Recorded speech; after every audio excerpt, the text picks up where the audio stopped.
യമനിലെ ഹൂതികളുടെ താവളങ്ങളിൽ അമേരിക്ക ഇപ്പോൾ കനത്ത വ്യോമാക്രമണമാണ് നടത്തുന്നത്. അമേരിക്കൻ പ്രസിഡന്റ് ഡൊണാൾഡ് ട്രംപ് തന്നെയാണ് ഹൂതികളെ തങ്ങൾ ആക്രമിച്ചതായി പ്രഖ്യാപനം നടത്തിയത്. ഈ ആക്രമണത്തിൽ 13 പേർ കൊല്ലപ്പെട്ടെന്നും 9 പേർക്ക് പരിക്കേറ്റെന്നുമാണ് യമൻ ആരോഗ്യ മന്ത്രാലയം പുറത്തുവിടുന്ന വിവരങ്ങൾ. ഇത് രണ്ടാം വട്ടമാണ് ഹൂതി താവളങ്ങളിലേക്ക് അമേരിക്ക വ്യോമാക്രമണം നടത്തുന്നത്. മിസൈലുകൾ, റഡാറുകൾ, ഡ്രോണുകൾ, വ്യോമ പ്രതിരോധ സംവിധാനങ്ങൾ എന്നിവ ഉൾപ്പെടെ യമനിലെ ഡസൻ കണക്കിന് ഹൂത്തി ലക്ഷ്യങ്ങൾ അമേരിക്കൻ വ്യോമ നാവികസേന ആക്രമിച്ചതായി ഒരു അമേരിക്കൻ ഉദ്യോഗസ്ഥൻ പറയുന്നു. മരിച്ചവരിൽ ഭൂരിഭാഗവും സാധാരണക്കാരാണെന്നും രക്ഷാപ്രവർത്തനങ്ങൾ തുടരുന്നത് അനുസരിച്ച് കൊല്ലപ്പെട്ടവരുടെയും പരിക്കേറ്റവരുടെയും എണ്ണവും മറ്റു കാര്യങ്ങളും അപ്ഡേറ്റ് ചെയ്യുമെന്നും അദ്ദേഹം പറഞ്ഞു. ചെങ്കടലിൽ അമേരിക്കയുടെ യുദ്ധക്കപ്പലുകളെ ആക്രമിച്ചതിന് മറുപടിയായിട്ടാണ് ഈ ആക്രമണം എന്നാണ് ഡൊണാൾഡ് ട്രംപ് പറയുന്നത്. ഹൂതികളെ പൂർണ്ണമായി ഇല്ലാതാക്കും വരെ ആക്രമണം തുടരുമെന്നും അമേരിക്ക പറയുന്നുണ്ട്. ചെങ്കടലിലേക്കുള്ള പ്രവേശന മാർഗമായ സൂയസ് കനാലിലൂടെ അമേരിക്കൻ പതാക വഹിച്ച ഒരു കപ്പൽ സുരക്ഷിതമായി സഞ്ചരിച്ചിട്ട് 1 വർഷത്തിലേറെയായി എന്നും കിഴക്കൻ ആഫ്രിക്കയ്ക്കും അറേബ്യൻ ഉപദ്വീപിനും ഇടയിലുള്ള ജലാശയത്തിലൂടെ ഒരു അമേരിക്കൻ യുദ്ധക്കപ്പൽ സഞ്ചരിച്ചിട്ട്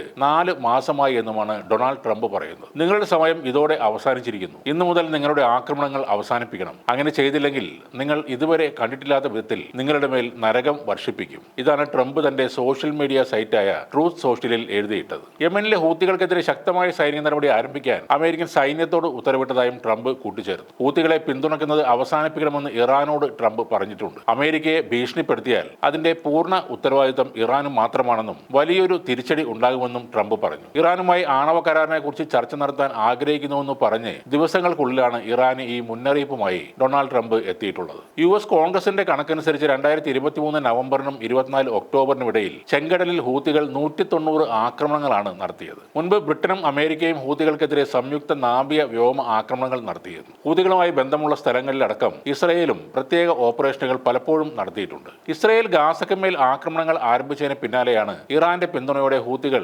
ചെങ്കടലിൽ ചരക്ക് കപ്പലുകൾ ആക്രമിക്കുവാൻ തുടങ്ങിയത്. ആരൊക്കെ എതിർത്താലും തങ്ങൾ ആക്രമണം നിർത്തില്ലെന്നാണ് ഹൂത്തികൾ ഇപ്പോഴും പറയുന്നത്. ഗാസയിൽ സമാധാനം പുലരും വരെ അല്ലെങ്കിൽ അവസാനത്തെ ഇസ്രായേലി സൈനികനും ഗാസ വിട്ടു പോകുന്നതുവരെ തങ്ങൾ പോരാടുമെന്നും ഹൂത്തികൾ പറയുന്നു. ഗാസയിൽ സഹായം എത്തിക്കുന്നതിനെതിരെ ഇസ്രായേൽ നടത്തുന്ന ഉപരോധം തുടർന്നാൽ തങ്ങൾ വീണ്ടും കപ്പലുകൾ ആക്രമിക്കുമെന്ന് മാർച്ചിന്റെ തുടക്കത്തിൽ ഹൂത്തികൾ മുന്നറിയിപ്പ് നൽകിയിരുന്നു. അതിനുശേഷം അമേരിക്കൻ യുദ്ധക്കപ്പലിന് നേരെ ഹൂത്തികൾ നടത്തിയ ആക്രമണം ആണ് ഇപ്പോഴത്തെ ഈ അമേരിക്കയുടെ ആക്രമണത്തിന് പിന്നിലുള്ള കാരണം.